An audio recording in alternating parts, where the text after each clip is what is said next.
Kashmir के, then they know very well that how these bryophytes they look like. So mostly these bryophytes, they are generally such type of plants which are generally found in cool damp places. Okay बेटे, ठंडी climatic conditions के अंदर जो है हमें bryophytes हमेशा मिलते हैं. Liverworts and mosses, two types of bryophytes are there. So here I have shown you in this picture. See, these are the fruiting bodies of these bryophytes. ठीक है, these are fruiting bodies. आपको बताया था ना कि the fruiting body जो है bryophytes की, उसमें आपको एंथ्रिडियोफोर्स, आर्किगोनियोफोर्स नजर आते हैं. See, these are the capsules of the bryophytes. So अब मैं आपको एक्सप्लेन करती हूँ कि mosses and liverworts are there. Shaded environment में they generally prefer to grow. Amphibians of the plant kingdoms. Okay, and they are also playing some of the significant role in the process of plant succession too. So what is plant succession? It is actually the process of development of different plants on bare rocks or soil that are generally found on the surface of found on the surface of the primitive earth. ठीक है, तो आपको देखो जब अर्थ का evolution हुआ था तो what you generally see that there are some of the naked rocks they are lying over the surface of the earth. So first time those plants which appear on these bare rocks, they are actually the bryophytes. ठीक है, along with the lichens. तो उसके बाद देखिए another very important thing is कि अगर हम बात करते हैं liverworts की, तो liverworts because they come under the bryophyte, so they also have some same type of habitats. They are generally found on the stems of the bank in marshy areas in damp soil or some moist bark of the trees. ठीक है, deep in the woods का मतलब है कि जंगल में जब आप बहुत deep चले जाएंगे ना, तब आपको वहां पे moisture rich conditions नजर आती हैं, and there you find these liverworts. And what about their plant body? So liverworts, they have thallus-like body. Okay, बेटे, the common example of liverwort is Erixia and Markensia. तो देखो आपको Marchantia कैसा नजर आता है. This is the thallus of the marchantia. Okay students, तो देखिए मैं आपको ये बता रही हूँ कि लिवरवर्ट्स जो है उसमें जो थैलस होता है वो डॉर्सो-वेंट्रली फ्लैटेंड है. Means the dorsal side as well as the ventral side both are flat. And how they attached with the substratum? So they attached with the substratum with the help of their root-like organs which are known as rhizoids. Okay. और आपको ये भी बताया था कि how can you identify the stem and the leaf? So when you see the thallus of the bryophyte and you find that there are some nodes and internodes present, then you can say that if the nodes are present, internodes are there, so that portion of the thallus is actually the stem-like portion. And in that portion where the veins and veinlets are there, so that green portion of the thallus is known as you can say the leaf-like portion. Okay बेटे, तो यहाँ आपको देखो Marchantia का thallus नजर आ रहा है, तो मैंने आपको दिखाया है ये उसके लीफ लाइक स्ट्रक्चर्स हैं जिसमें आपको वेन्स और वेनलेट्स नजर आ रही हैं, and fruiting bodies are also there. तो actually this is the gametophytic thallus. So you know that the plant body of the bryophyte, it is divided into two phases. उसका life cycle जो है उसमें two phases आते हैं. One is the gametophytic phase and another is the sporophytic phase. So always remember the gametophytic phase is the haploid phase and dominant phase of the life cycle of bryophytes or liverworts. Okay, bete? So in the gametophytic phase, what you see? You see the thallus of this liverwort, and on this gametophytic thallus, ठीक है, because it is a gametophyte, so it has to be bear the sex organs. तो ये जो thallus like body है ना, उसके ऊपर आपको क्या डेवलप होते हुए नजर आती है? आपको कुछ जो है vertical branches डेवलप होती हुई नजर आती हैं. तो one is anthridiophore and other is archegoniophore. तो आपको बताया था कि anthridiophore and archegoniophore are actually those vertical branches which are supposed to bear the male and the female sex organs. So anthridiophore bear the anthridium, okay, which is a disc shape, and archegoniophore is supposed to bear the archegonia, which is umbrella shape. Okay बेटे, तो umbrella shape archegonia आपको नजर आएगी and disc shape आपको हमेशा anthridium नजर आएंगे. Clear बेटे? Is there any Jaskaran Singh in our class? Yes, students, speak up. No, ma'am. Karan Singh is not there with us, na? I think the student get confused. Okay बेटे, so antheridium and archegonium they are the sex organs. Always remember कि antheridophore they bear antheridia, male sex organ, and archegoniophore they bear the female sex organ, that is archegonia. और archegonia हमेशा ना flask shape होती है, ठीक। अब देखिए एंथ्रीडियोफोर जो है उसमें अगर एंथ्रीडिया है तो एंथ्रीडिया में मेल गैमेट्स बनेंगे, and you also know the name of the male gametes, they are the antherozoid. और अगर आर्कीगोनियम की हम बात करते हैं तो आर्कीगोनियम जो है उसमें हमेशा फीमेल गैमेट्स बनेंगे, and female gamete here is the egg cell. तो एग सेल जो है वो फॉर्म हो जाएगा। ओके बेटे, आप कुछ भी नहीं है आगे। जो एंथ्रोजोइड्स हैं they comes out from the antheridium when the this air blow, तो उसके बाद they fall on the surface of the water currents, जो कि हमेशा ब्रायोफाइट्स जो है वो रिवर बैंक या डैम प्लेसेस पे होते हैं। So these anthrozoids they fall on the water current, they swim in the water current and reaches that thallus which contains the archegonia। ठीक, तो यहाँ पे ये archegonia जो है इसके अंदर एंटर कर जाएंगे, anthrozoid के fuses with the egg cell and when they fuse with the egg cell they form the zygote। तो ये zygote बनाएंगे। पर एक चीज याद रखिएगा कि ये जो zygote है उसके अंदर meiosis बिल्कुल नहीं होगा, and this zygote they later has to be develop into a multicellular sporophyte। ठीक है, ये मल्टीसेलुलर स्पोरोफाइट में डेवलप हो जाएगा, और ये जो स्पोरोफाइट है ना, ये स्पोरोफाइट गैमेटोफिटिक थैलस के साथ ही अटैच रहेगा। ठीक बेटे, तो गैमेटोफिटिक थैलस के साथ ही अटैच रहता है। जिस स्ट्रक्चर के द्वारा जो बॉटम में इसको अटैच करता है that is known as foot, और there is a stalk like structure that arise from the foot, it is known as seta, and at the top of this seta a swollen capsule like structure is there which is known as capsule। तो zygote का nucleus capsule में चला जाता है, and now meiosis takes place inside the zygote nucleus which is present in the capsule, and as a result haploid spores are formed। ठीक बेटे, haploid spores जो है फॉर्म हो जाएंगे। जैसे ही ये हैप्लॉइड स्पोर्स जो है दे कम्स आउट, तो ये क्या करेंगे, ये बाहर आके जर्मिनेट करेंगे। जर्मिनेट करने के बाद ये फिर से ब्रायोफाइट का थैलस बनाएंगे। और आपको पता है कि ब्रायोफाइट की मेन प्लांट बॉडी जो है उसमें डोमिनेंट फेस जो है वो गैमेटोफिटिक फेस है। तो इस तरह से लिवर वॉर्ड जो है उसके अंदर हमें फिर से एक गैमेटोफाइट जो है वो नजर आएगा which is in the form of a thallus. Okay बेटे, so here I have written the things. And regarding the asexual reproduction, तो आपको बताया था कि during the stage of asexual reproduction they bear special cup-like structures which are known as gamma cup, and inside this gamma cup asexual buds are present which are known as gamete। So when the wind blow, these gametes they comes out from the cup-like structure gamma cups and they start germinating on the substratum if favorable conditions are there, and it form the thallus of the liverwort again। And you know that the thallus, the dominant face of the liverwort is the gametophytic thallus only। Okay बेटे, अब थोड़ा सा आगे बढ़ते हैं, mosses की तरफ चलते हैं। तो देखिए यहाँ पे मैंने आपको ना ब्रायोफाइट जो है उसका स्पोरोफाइट दिखाया हुआ है। तो this leaf bunch of leaves they actually represent the gametophytic thallus, and see there is one structure, it emerges out from these leaves, and topmost portion is known as a capsule and the stalk like portion is known as seta, and where this seta is attached with these leaves it is actually the foot portion of the sporophyte। तो always remember कि bryophyte में gametophytic face dominate होता है, and sporophytic face जो है वो कुछ time के लिए ही नजर आता है। कैप्सूल में जाइगोट न्यूक्लियस होगा, मियोसिस होगी, हैप्लॉइड स्पोर्स बनेंगे। Haploid spores they come out, fall on the substratum, germinate, और फिर से ये गैमेटोफाइट जो है उसको बना देंगे। ओके बेटे, अब मॉसिस पे चलिए। तो मॉसिस जो है they are little bit differentiated from the liverworts, but here there are two special stages that we generally see in the life cycle of the mosses।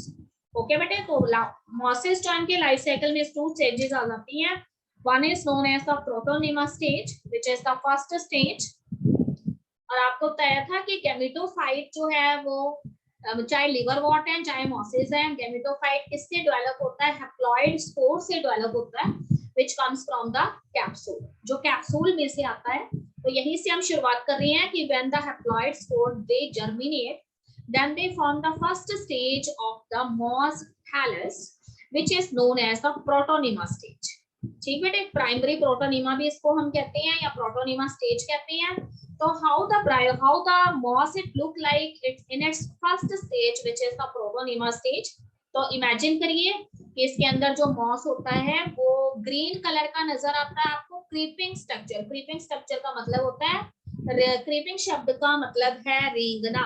ठीक है बेटे, तो सॉइल की जो सरफेस होती है ना उसके बिल्कुल हॉरिजॉन्टली जो है वो ग्रो करता है। आपको ऐसे लगेगा जैसे मॉस जो है वो सॉइल सरफेस के ऊपर जो है वो लेटा हुआ है। ठीक, तो क्रीपिंग स्ट्रक्चर है, ग्रीन स्ट्रक्चर है और उसमें काफी सारी ब्रांचेस भी होती हैं। ठीक है, फिलामेंट्स की फॉर्म में आपको नजर आता है। तो इमेजिन करिए कि सारा जो प्रोटोनीमा स्टेज में मॉस है वो सॉइल सरफेस के हॉरिजॉन्टली ग्रो कर रहे हैं। But what happened in the second stage, which is known as the leafy stage? ठीक है, तो ये जो प्राइमरी प्रोटोनीमा होता है उसी से फिर आगे जाके क्या डेवलप होता है, सेकेंडरी प्रोटोनीमा डेवलप होता है। कैसे डेवलप होता है वो सुनिएगा। तो प्राइमरी प्रोटोनीमा जो है उसमें जो ब्रांचेस प्रेजेंट है ना उनकी लेटरल पोजीशन पर, ठीक है बेटे, तो प्राइमरी प्रोटोनीमा की जो ब्रांचेस हैं उसकी लेटरल पोजीशन पे some buds develops which are known as lateral buds, और इन lateral buds में से there is a further new branches arises। ठीक है, इन lateral buds में से फिर नई branches निकलती हैं। but what is the special thing about these new branches? ये new branches ऊपर की डायरेक्शन में ग्रो करती हैं, upward direction। ठीक है, जबकि प्राइमरी प्रोटोनीमा जो था वो हॉरिजॉन्टली ग्रो कर रहा था सॉइल में। तो फिर उसी की जो ब्रांचेस थी उसमें लेटरल बड लगी और लेटरल बड जो है उसमें से ऊपर की तरफ ब्रांचेस निकली and these branches they later bear bunch of leaves। तो this stage is known as the leafy stage। अब इमेजिन करिए कि एक जो है नीचे की तरफ प्राइमरी प्रोटोनीमा है जिसकी सारी की सारी जो ब्रांच्ड प्लांट है वो क्रीपिंग फॉर्म में सॉइल सरफेस पे हॉरिजॉन्टली ग्रो कर रहा है और उसी में से कुछ ब्रांचेस अपवर्ड डायरेक्शन में ग्रो कर रही हैं जो लीफी स्टेज को यहाँ पे डेजिग्नेट करती हैं। तो आप सिर्फ और सिर्फ याद रखेंगे वर्टिकल ब्रांचेस के बारे में या लीफी स्टेज के बारे में। सो ये जो लीफी ब्रांचेस हैं उसके टिप्स हैं, ठीक है बेटे, उसके टिप्स पे क्या लगेंगे, सेक्स ऑर्गन्स लगेंगे। And you know the name of the sex organs. So that branch which bears the antheridium, which is the male sex organ, it is known as antheridophore. And that branch which bears the female sex organ, it is known as archegoniophore। ठीक, तो उस branch पे antheridium लगेंगे और एक पे archegonia लगेंगे and inside the antheridium male gametes are going to develop which are known as anthrozoid, and inside the female sex organ archegonia egg cell is present. Now what happened, the wind blows and the anthrozoid they comes out from the antheridium, they enters into the next branch where the archegonia is present। Inside the archegonia they enter, okay, passes through the neck of the archegonia, then reaches the bottom where the egg cell is, there fuses with the egg cell and forms zygote। बाकी सारी story liver what वाली ही है। Now the zygote is not going to develop into आप कह सकते हो कि zygote में meiosis नहीं होगा और zygote जो है वो itself क्योंकि diploid structure है तो ये modify होकर it form the new sporophyte, and this sporophyte again has three things, foot, seed and capsule। So by foot they attached with this primary protonema stage, okay, and उसके बाद वो कहते हैं कि सीधा is a stalk-like structure there and inside the capsule the zygote nucleus it finally you can say reside itself।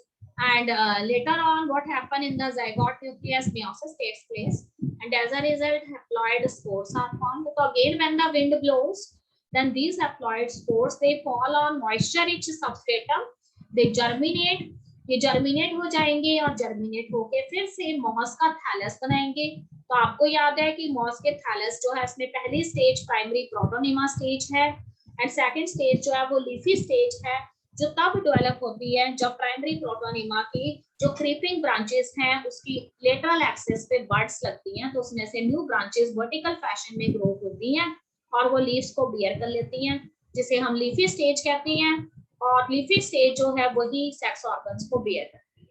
Okay बेटे, तो this is all about the life cycle of the mosses. तो एग्जांपल यहाँ पे आपको उसने बताए हुए हैं कि मॉसेस के एग्जांपल्स में we have Funaria, Polytrichum and Sphagnum. ठीक है, 3 type of mosses are there. और अगर हमने लिवरवॉर्ट के एग्जांपल दे दिया तो we have Riccia as well as Marchantia. Okay बेटे, तो now Harleen and Shreya, this is clear to both of you बेटे? Yes ma'am, clear. तो आज इसको Ma'am, yes, दोबारा clear. पढ़ेंगे या फिर देखेंगे कि आपको क्लियर हो गया है? अगर स्टिल डाउट है तो we will repeat it again. Okay, so now I am proceeding with the advanced type of plants. So I have discussed with you these bryophytes, liverwort, mosses, all of them. Okay बेटे, pteridophytes we have done very easy. बस दोनों में इतना difference है कि bryophytes के अंदर dominant जो फेस होता है वो गेमेटोफिटिक फेस होता है, और टेरिडोफाइट में जो डोमिनेंट फेस है उनके लाइफ साइकिल का वो स्पोरोफिटिक फेस है, जिसमें आपको two root, stem and leaves नजर आते हैं। ठीक है, अब मैं आपको आज जिम्नोस्पर्म बताने जा रही हूँ। तो you have seen these plants so many times. It is also growing in our school campus too.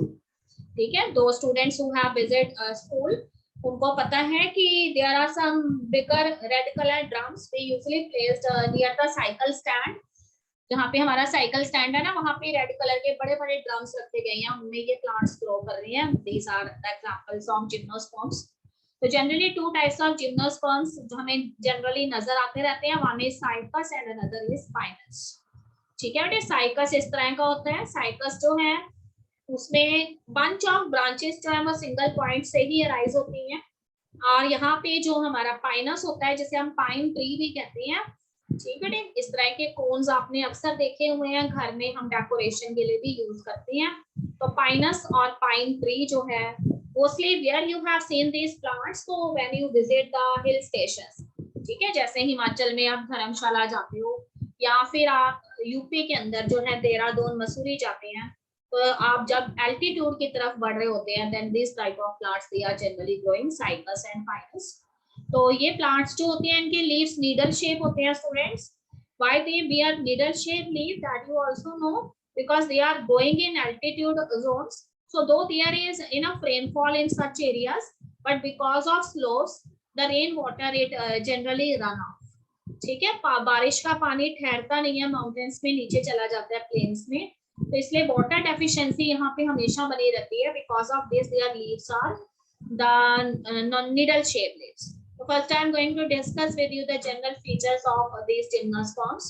So gymnosperms are the plants in which ovules are not covered by any of the ovary wall.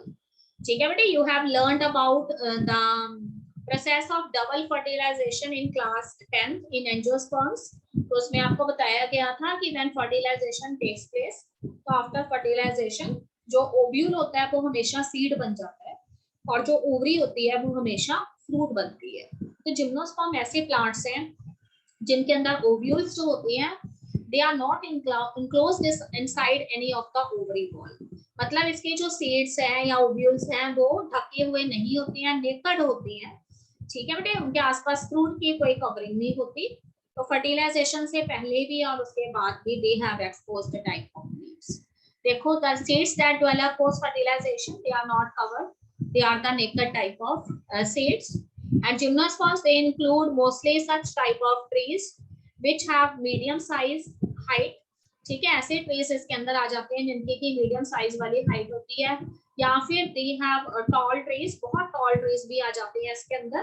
So world का सबसे tallest tree जो है जिसको हम sequoia कहते हैं, ठीक है, it is also written in your book, Sequoia is the tallest tree species of the world, वो जिम्नोस्पर्म्स के अंदर आता है। इसके अलावा some of the gymnosperms they are shrubs also. ठीक है, कुछ जिम्नोस्पर्म्स जो हैं वो श्रब्स भी होते हैं।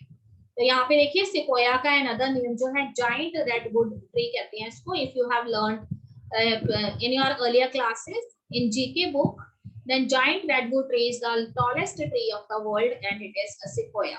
Okay, and regarding their roots, तो कहते हैं कि roots जो है इनकी किस तरह की होती है बेटे, तो roots are generally tap roots.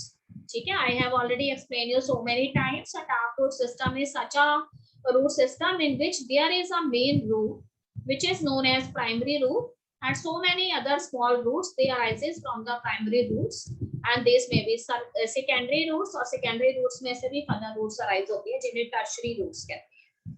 ठीक है, तो टैप रूट में हमेशा एक मेन रूट होती है जिसको प्राइमरी रूट कहते हैं, और उसमें से सेकेंडरी और टर्शरी रूट्स अराइज होती हैं। तो रूट्स की दूसरी इंपॉर्टेंट चीज जो है वो ये है कि in the roots of these plants the fungus they generally grow. इनकी जो रूट्स होती हैं उसमें फंगस जो है वो ग्रो करती हैं, and here the fungal species they lives along with the roots of these plants, so it is a kind of a symbiotic association. ठीक है, ये symbiotic association है कि फंगस जो है वो प्लांट जो है इसको बेनिफिट पहुंचाती है, and the plant is also benefited the fungus too. So vice versa relationship is there. So this kind of symbiotic association is known as mycorrhiza. ठीक है, तो पाइनस ट्री जो पाइन ट्री है ना उसमें माइकोरिजल एसोसिएशन ग्रो आपको नजर आती है. तो what is mycorrhiza? It is a symbiotic association of the fungus with the roots of the higher plants. ठीक है, एंड साइकस जो है उसमें specialised type of roots are there in case of Cycas, and they are known as the coralloid roots. ठीक है, coralloid roots की खास बात ये है कि inside the coralloid roots nitrogen fixing cyanobacterias they are generally form. तो coralloid roots जो है इसमें नाइट्रोजन फिक्सिंग साइनोबैक्टीरियाज होते हैं जो प्लांट के लिए नाइट्रोजन जो है उसका फिक्सेशन करते हैं. और वहां पे पाइनस के केस में माइकोरिजा होते हैं. फंगल फिलामेंट्स जो है वो रूट्स को कवर करके रखते हैं, and this fungi it keeps the root moist and it also protect the plant from any kind of fungal infection, any kind of you can say pathogens. ठीक है, और जो फंगस है वो हेटेरोट्रॉफ होती है तो इसीलिए उसको प्लांट से जो है फूड मिल जाता है.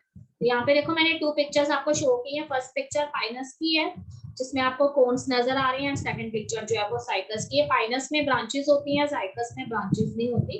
स्टेम के ही कई सारे पार्ट होके उस पे लीव्स आ जाती हैं. ओके स्टूडेंट, तो लीव्स की अगर हम बात करें तो उससे पहले देखो उसने स्टेम के बारे में बताया. तो स्टेम इसमें अनब्रांच्ड भी हो सकते हैं जैसे साइकस में, और स्टेम की फर्दर ब्रांचेस भी हो सकती हैं, for example in Pinus and in citrus. Then if you are talking about their leaves, तो leaves में भी simple leaf और they may be compound leaf. ठीक है, simple leaves वो leaves होते हैं जिनके अंदर वो कहता है कि जो लैमिना होता है लीफ का, ठीक है, लैमिना जो है उसकी जो मार्जिन्स है वो उसके मिडरिप जो है लीफ की उसको टच नहीं करती है. ठीक है, if the lamina of the leaf is entire and the incisions of the lamina means the margins of the lamina they do not touch the midrib. midrib समझते हैं ना क्या होता है? लीफ के अंदर जो सबसे प्रोमिनिएंट वेन होती है उसको मिडरिब कहते हैं. तो अगर कहते हैं कि लैमिना जो है उसकी काफी उसके मार्जिन्स जो है उसके काफी सारे जो है पोर्शंस हो भी गए हैं तो वो पोर्शंस अगर मिडरिब को टच नहीं करते then such type of leaf is known as simple leaf. और कंपाउंड लीफ में क्या डिफरेंस है? तो compound leaves are those leaves where the lamina is divided into so many partitions and all the partitions they touch the midrib. So आपको ऐसा लगेगा compound leaf में कि सेंटर में मिडरिप प्रेजेंट है और उसके ऊपर कई सारे छोटे छोटे लीफलेट्स हैं. तो अगर आपने नीम ट्री देखा हुआ है तो उसके लीव्स कंपाउंड लीव्स होते हैं, और अगर आपने पीपल ट्री देखा है तो उसके लीव्स सिंपल लीफ होते हैं. ओके बेटे, तो साइकस के अंदर का pennate leaves persist for few years. Cycas जो है उसके अंदर लीव्स जो है वो कुछ सालों के लिए बने रहते हैं. पिन्नेट लीव्स कौन से होते हैं? तो याद रखिएगा कि compound leaves are of 2 types, they may be pinnate और पाल्मेट. ठीक बेटे, ये मॉर्फोलॉजी चैप्टर जब हम स्टडी करेंगे तो I will going to tell you in detail about pinnate and palmate. फिलहाल आप याद रखेंगे कि pinnate compound leaves are those leaves where the lamina it is divided into so many smaller leaflets and each of the leaflet touch the midrib. Okay, then leaves in the gymnosperms are well adapted to withstand extremes of temperature, humidity and wind. As I have already explained you that these plants they generally grow in the altitude zone.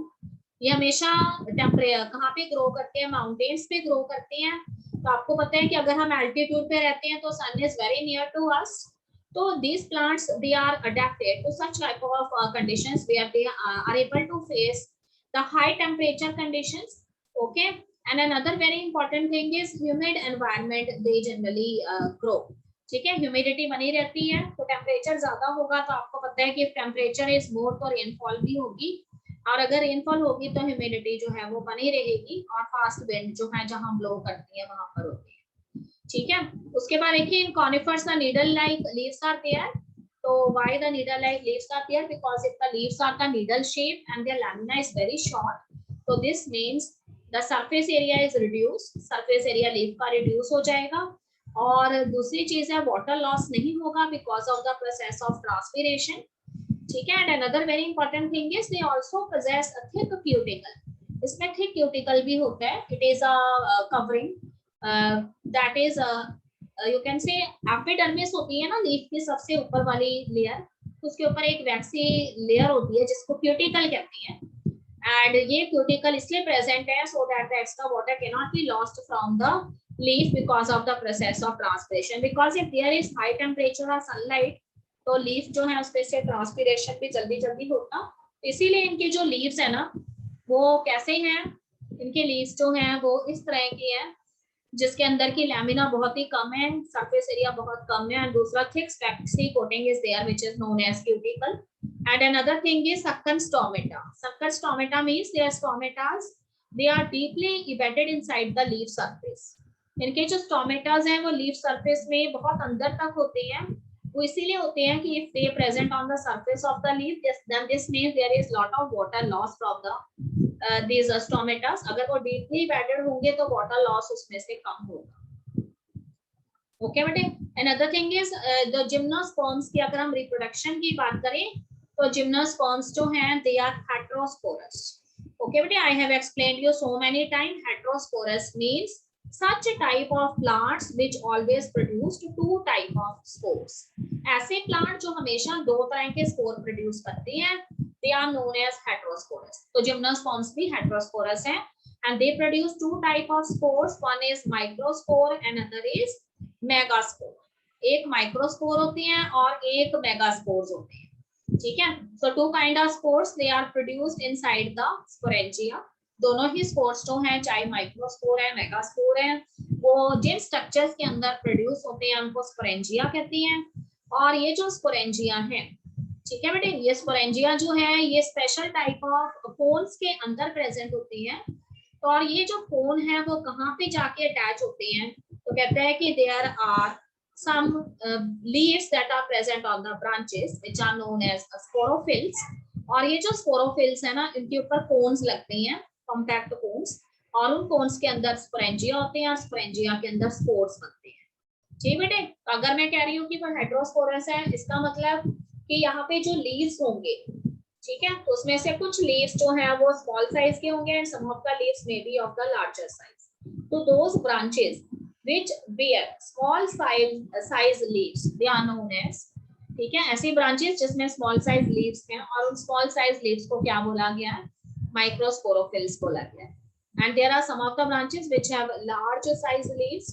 तो उन large size leaves को क्या बोला गया है, microsporangia के साथ दूसरे जो हैं वो मेगास्पोरेंजिया. ओके बेटे. तो ये इमेजिन करिए कि आपको एक ट्री नजर आ रहा है, उसके अंदर लीव्स, रूट्स एंड स्टेम अच्छे से डेवलप है. ओके. और जो लीव्स हैं उनको क्या नेम दिया गया है, स्पोरोफिल. ठीक है. तो कुछ लीव्स जो हैं they are of the smaller size तो they are known as microsporophyll and other leaves they are of the larger size तो they are known as megasporophyll. तो हमेशा याद रखिए कि माइक्रोस्पोरोफिल यानी स्मॉल साइज लीव्स जो हैं which are present at the tip of the branches, they fold to form compact structures or cones. उसी तरह से larger leaves जो हैं वो भी जो tip of the branches पे present हैं fold होके female cones जो हैं उनको form करेंगे या female stobuli को form करेंगे. तो when you see inside the male cone, जब आप male stobuli या male cone के अंदर देखेंगे तो what you see, sporangia is there and sporangia के अंदर आपको spore mother cell नजर आएंगे. So if I am talking about the male stobuli or the male cone, then you know that inside the male cone microsporangia is there and inside the microsporangia the microspore mother cells are there and microspore mother cells when they undergoes meiosis they form microspores. Okay बेटे. तो अगर मैं megasporangia की बात कर रही हूँ तो मेगास्पोरेंजिया कहाँ पर होंगे, ऐसी ब्रांचेस जिन्होंने फीमेल कोन बियर किए हैं. तो फीमेल कोन जो है इसके अंदर मेगास्पोरेंजिया होंगे. मेगास्पोरेंजिया में megaspore mother cells and when this megaspore mother cells they undergoes meiosis they form megaspore. Okay. अब मैं 2 मिनट के लिए सिर्फ और सिर्फ आपको बताऊंगी सबसे पहले मेल ब्रांच के बारे में. ठीक बेटे. तो मेल ब्रांच जो है वो ब्रांच है which has a small size leaves and the small size leaves are known as microsporophyll.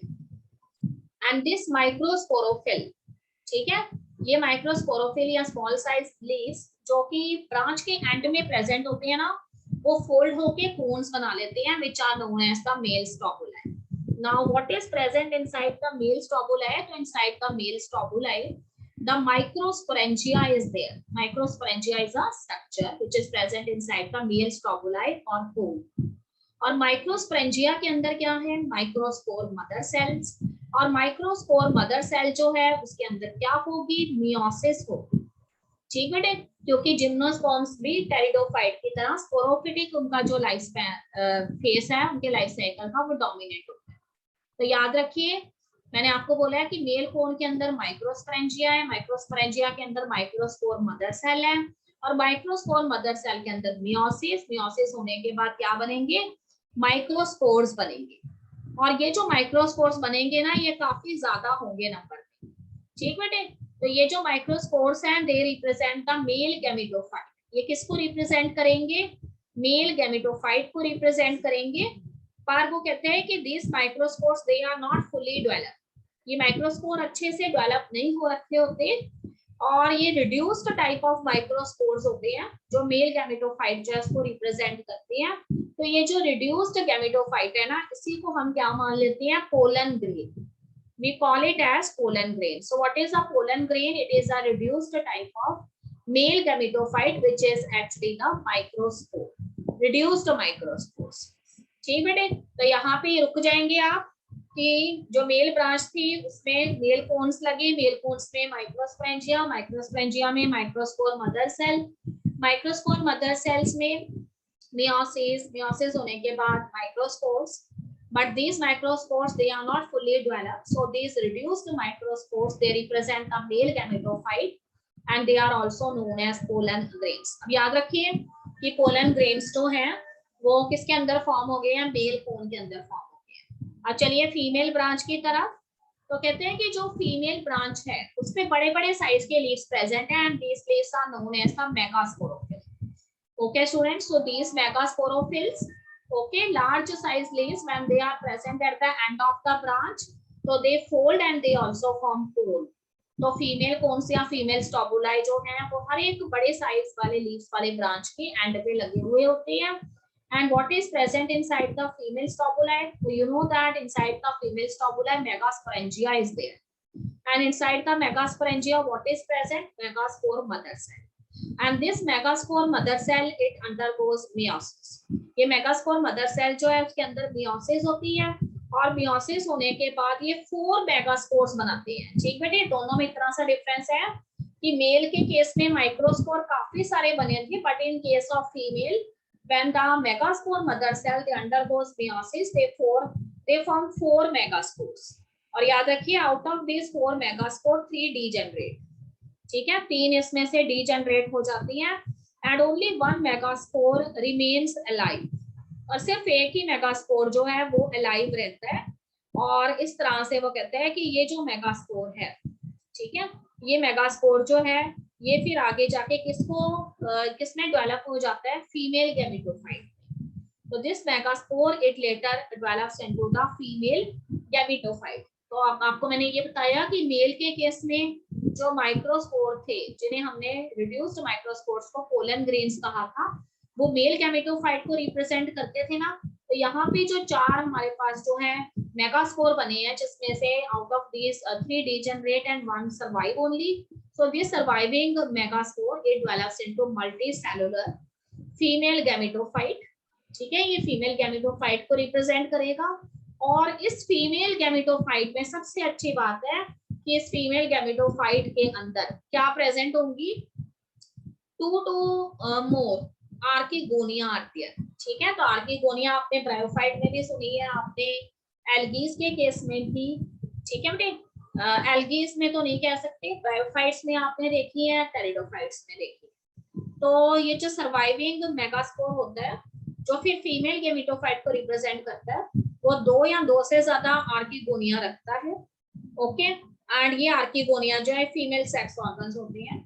तो सारे के सारी चीजें किसके अंदर हो रही हैं? फीमेल कोन के अंदर हो रही है. ओके बेटे, आप दोनों को साथ लेके चलो.